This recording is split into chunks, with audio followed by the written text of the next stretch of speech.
welcome to this edition of Action Video Game Talk. I'm your host, Scott Action Jackson, and we're just gonna head right into the actual articles. The upcoming Super Smash Bros. Title for the Wii U and 3DS has just received its 24th brawler in the form of Diddy Kong. The popular chimp will be returning to the series following his debut in the Super Smash Bros. Brawl on Wii. It's nice to hear that Diddy Kong is coming back. There's still some major players or fighters missing from the previous games. They'll probably release a few, if not a lot more, between now and whenever they finally decide to announce the release date for this game, which is what everybody's been waiting for. If you've recently purchased a 3DS or plan to purchase one in the immediate future, you might want to hold off on registering the handheld. Nintendo is running a promotion in March that could net you a free copy of Pokemon X or Y. To get a download voucher for the game, you need to register your 3DS, 3DS XL, or 2DS, and one of the 6 specific games between March 1st and March 31st. The 6 games eligible for the free copy of Pokemon X and Y are Animal Crossing New Leaf, Yoshi's New Island, Mario Kart 7, Donkey Kong Country Returns 3D, Super Mario Kart 3D Land, Lego City Undercover The Chase Begins. There's a few reasons that this could be an awesome deal. One is if you're thinking about getting a 3DS, 3DS XL, 2DS, along with one of the eligible games, you would get a Pokemon X or Y for free. The second reason is if you already got the system and one of the 6 games, and you haven't registered it through Club Nintendo, I think, you could just try and wait until March 1st to the 31st to try and get this free Pokemon X or Y. In other cases, you're like the other people who probably have already registered your stuff and are kind of out of luck. Sony announced in December its plans to shut down the servers for Gran Turismo 5 and a handful of other games. Along with the servers going down for the multiplayer, Gran Turismo 5 DLC will also disappear from the PlayStation Network store. If you plan to keep your DLC after the servers go down, there are a few steps you will need to take to hang on to it. For the most part, if you bought DLC for Gran Turismo 5, you won't have to worry about it disappearing forever. The DLC might not be up on the online store in the future, but you will still be able to download it as long as it's on your account. The paint pack, the Racing Gears pack are the ones that you need to worry about. The servers go down and the DLC disappears on May 30th. If you want to play online or grab some DLC, you will have to do it before then. Now, as I've stated in previous episodes, it is always a sad thing when they take down servers for video games that you play online, especially a racing one. Gran Turismo 5 has a good following with fans, and the fact that even the downloadable content will disappear with this is not exactly something that the fans are going to like.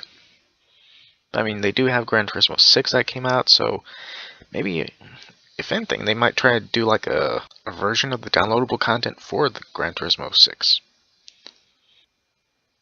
This week's PlayStation Plus Instant Game Collection title allows you to customize your racer while on the road. Mod Nation Racer's Road Trip for the PlayStation Vita is available to download after the PlayStation Store finishes its weekly update. Mod Nation Racers. I did try a demo of this on a Vita demo unit. It was a fun little title. It's free for PlayStation Plus Instant Game Collection, so you might as well get it while you can. In light of the 2-year anniversary of PlayStation Vita's release, PlayStation has decided to celebrate through promotion. It's slashing prices on many of the titles in its online store. The PlayStation Vita Anniversary Sale runs through March 3rd and features many games at half their normal cost. PlayStation Plus members can get the games at up to 75% off. Notable games you may have heard of and haven't played include Hotline Miami, Flower, and Escape Plan, among others. Also, in Sony's Back to 2013 sale, which includes sales of some notable releases in 2013, including Ni no Kuni, Wrath of the White Witch, Rayman Legends, Season Passes for Walking Dead Season 2, and The Wolf Among Us, and more. This sale also ends on March 3rd. It is nice to have specials going on for the PlayStation Network when it comes to the Vita having its anniversary sale and this back to 2013 sale around the time that income tax season is. A lot of people will probably be getting some of this stuff. They got the Season Pass for Walking Dead Season 2, the Ni no Kuni game, Rayman Legends. I mean, I saw some of the deals that they have listed and they're some nice prices. PlayStation 3 players of Final Fantasy XIV A Realm Reborn will be able to upgrade to the PlayStation 4 version ahead of the launch on April 14th. The transfer service begins on April 11th. Owners of multiple accounts can transfer all of them across to the PlayStation 4 version.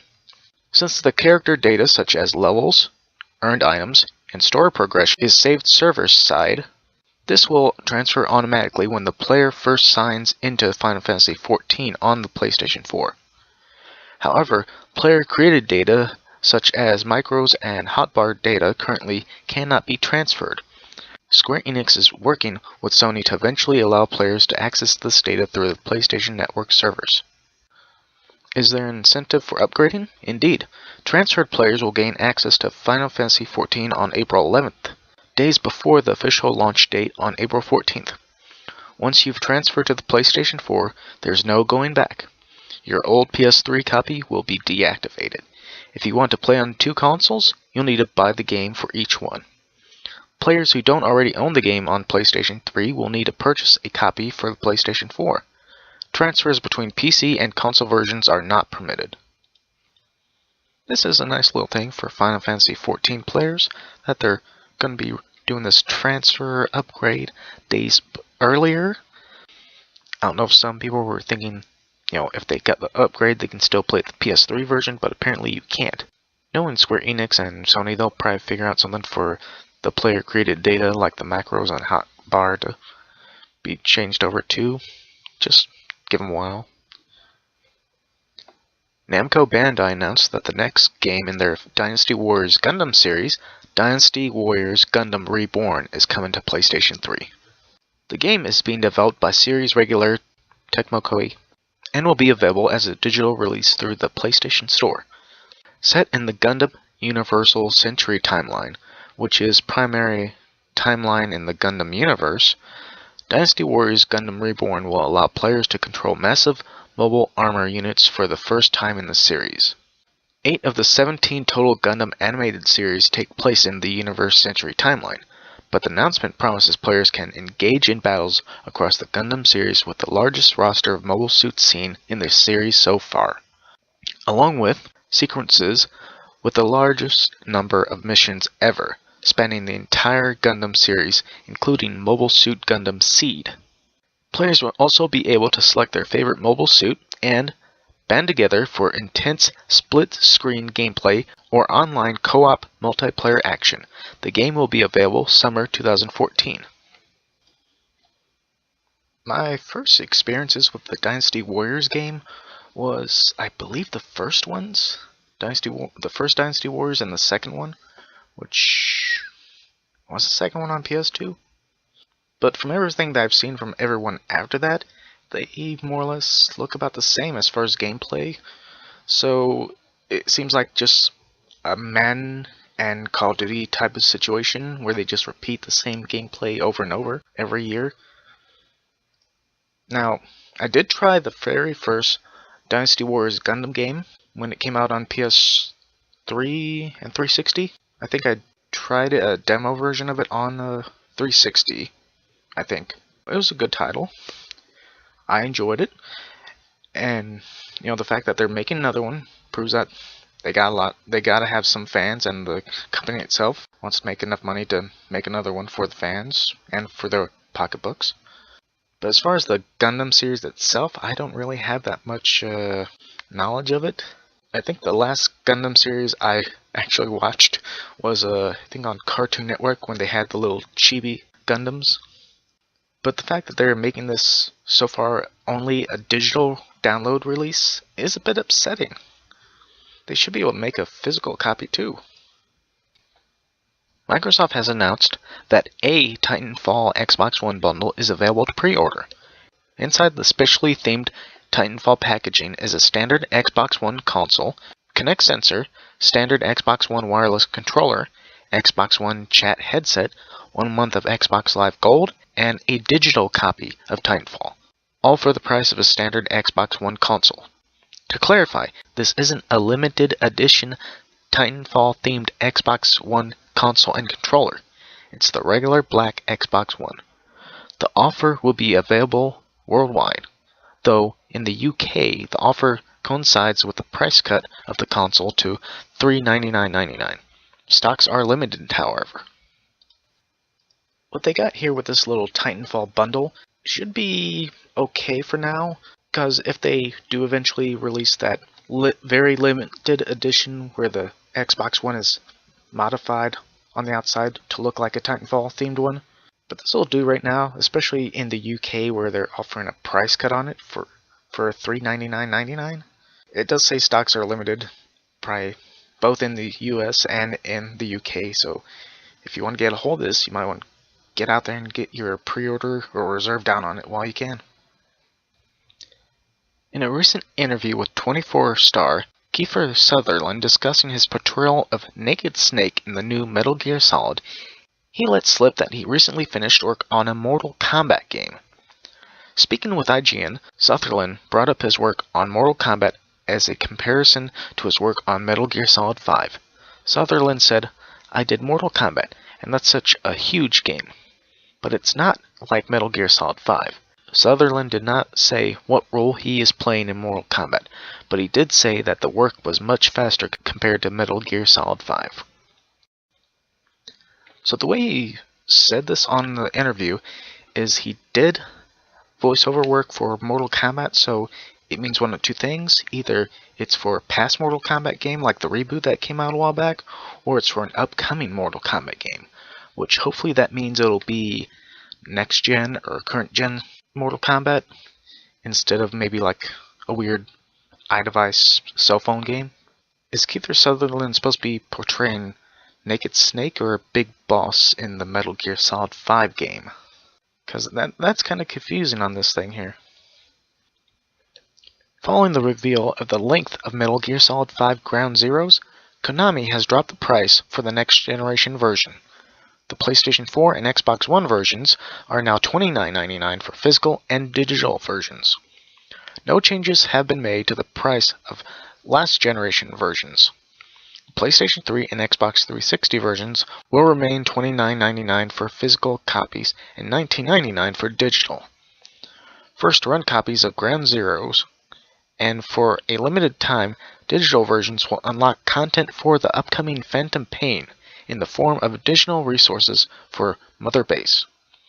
Additionally, anyone who purchases Ground Zeroes can unlock content that will carry over to Phantom Pain, including prisoners, VIPs, and character skins.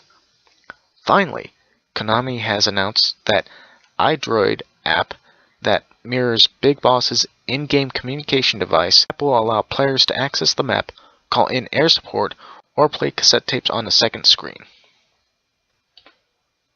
Now, this price drop on the Metal Gear Solid 5 Ground Zeroes for the next generation systems does make sense, considering it's going to be a short game for it. Dropping it down to $30 for the physical and digital copies, that's good.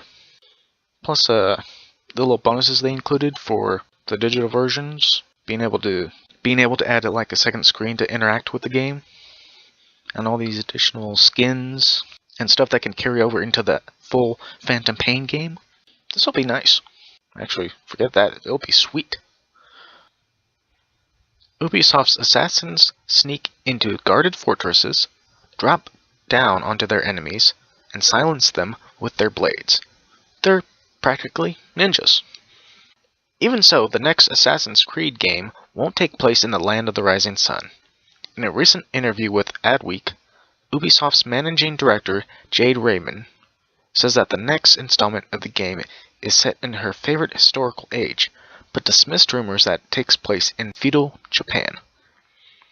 When we're building a franchise, we're thinking of a whole universe. Now, we're developing a meta-story that could live on for many years in games and TV, Raymond says. If the story has nowhere to go, then you end up with the video game equivalent of The Matrix 2, or something where it's never going to be quite as genius. The series has dropped in on the Crusades, the Renaissance, American Revolution, and a pirate-filled Caribbean. We'll just have to wait and see when the next game is set. But we can still dream. Some people think that Japan would make a bad setting for the series, but that doesn't mean a Japanese Assassin's Creed is out of the question. So the Assassin's Creed franchise has gone to the Crusades, Renaissance, the American Revolution, and pirate-filled Caribbean, and they're not going to the Land of the Rising Sun to be ninjas and samurais? I mean, it would make sense. I mean, what other part of history could they go to? A lot of people would like to see them go to Japan. I mean, I know I would. Then again, they could be covering up the fact that they are going to go there. I mean, they could. Warner Brothers is giving us the first look at the setup and cinematic for Batman Arkham Origins story DLC. As suspected, Mr. Freeze is the starring villain in the Cold Heart expansion. The story takes place on New Year's Eve, and Batman will need some new toys in order to combat Freeze and his henchmen. The new Extreme Condition suit is one of Alfred's prototypes, and we're sure he'll object to Batman taking it into combat early. Batman Arkham Origins Cold Heart is coming on April 22nd to PlayStation 3, Xbox 360, and PC.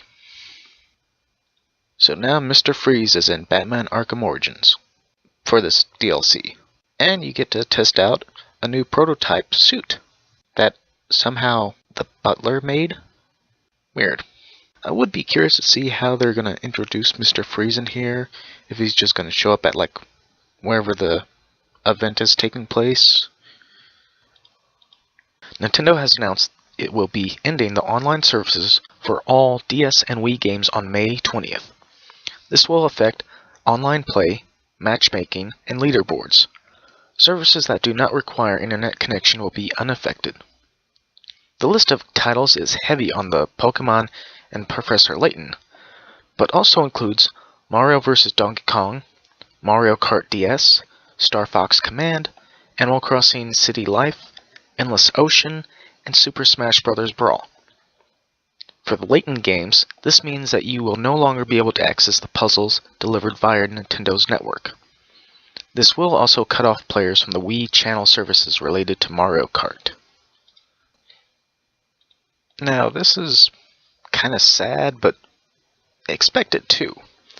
Now, what this covers is any of the Wiis, from the original to I think the last one that was made was either the blue or black one that wasn't backwards compatible with the GameCube games, that they will not work whatsoever with any internet functions at all. From like Netflix to what it says here, the online play matchmaking leaderboards. And same thing goes with what I'm guessing is the DSIs and the DSi XLs.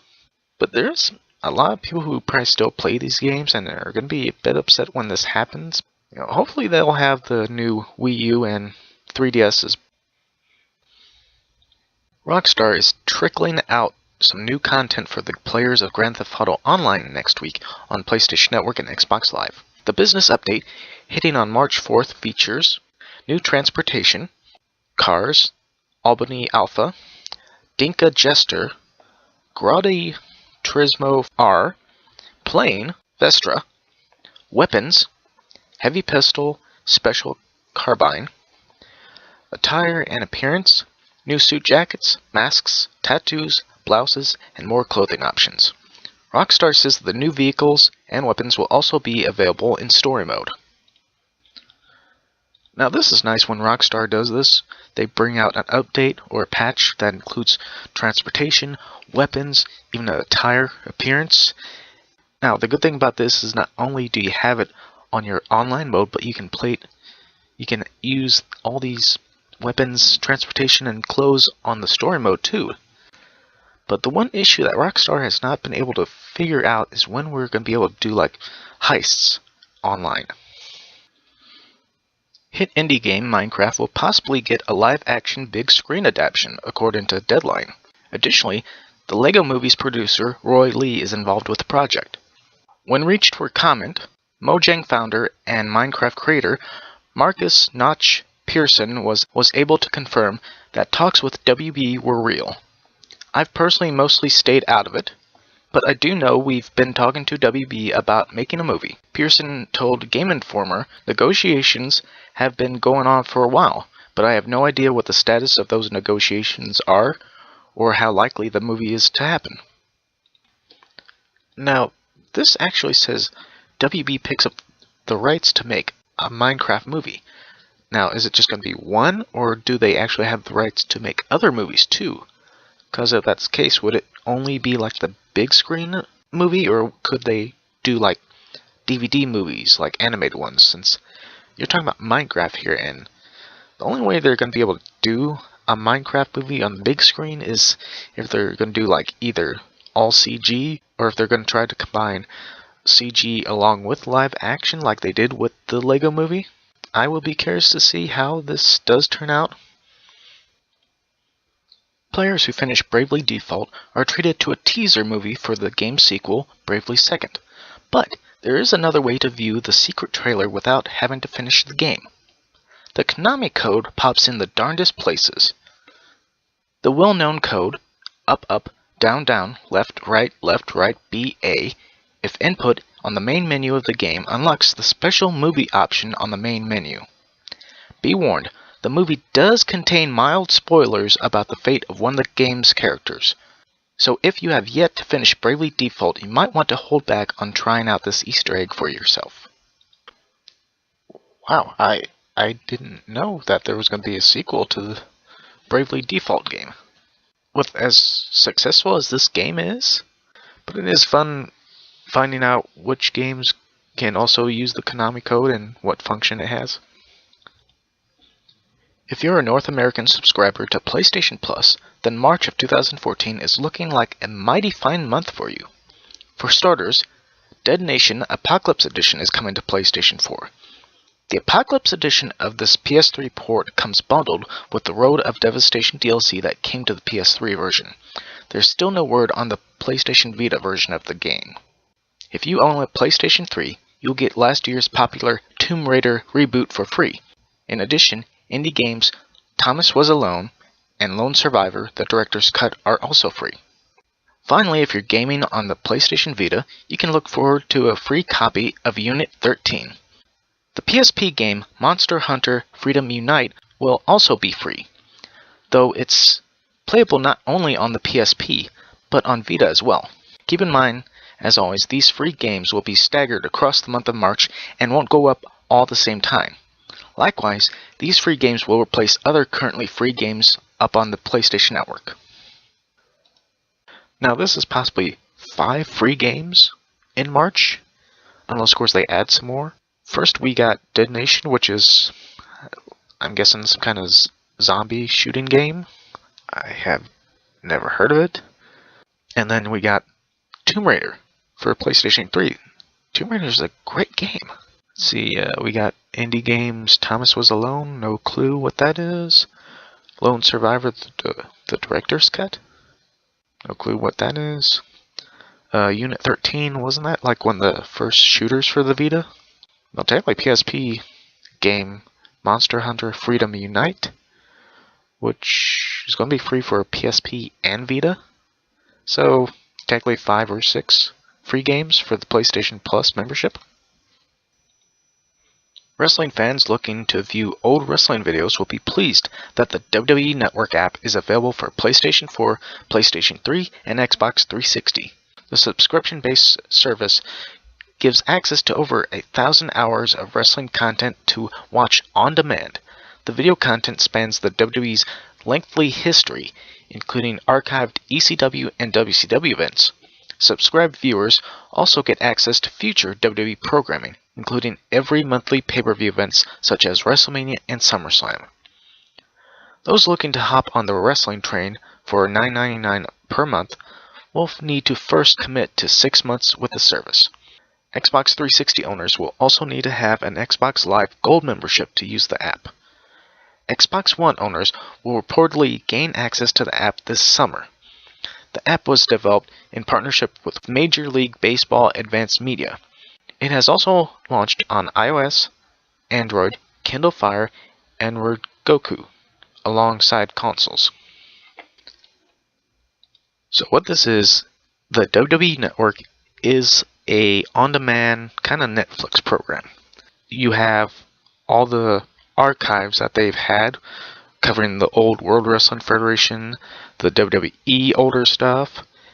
It also includes WCW. It also includes the WCW and WCW events, pay-per-views, and other programming. They also have some original programming too, like the Legends House. They have a countdown show. They're going to be redoing the Monday Night Wars program that they had, which covered the wars between WCW and WWF at the time. And it is, like I said, like a Netflix type of thing. You do have to. It does cost $9.99.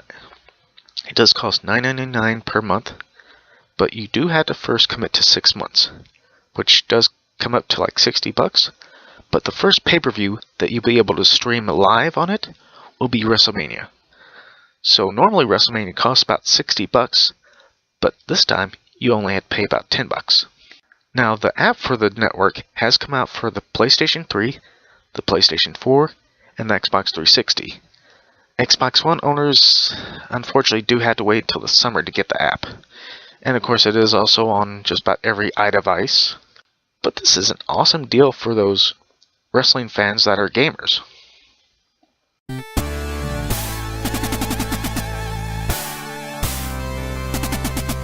So as far as the major releases this week, we got Professor Layton and the Azran Legacy on the Nintendo 3DS, Castlevania Lords of Shadow 2 for the PC, PS3, and Xbox 360, Thief for PC, PS3, PS4, Xbox 360, Xbox One, Pac-Man Museum for the PC, PS3, and 360, which is probably just a download.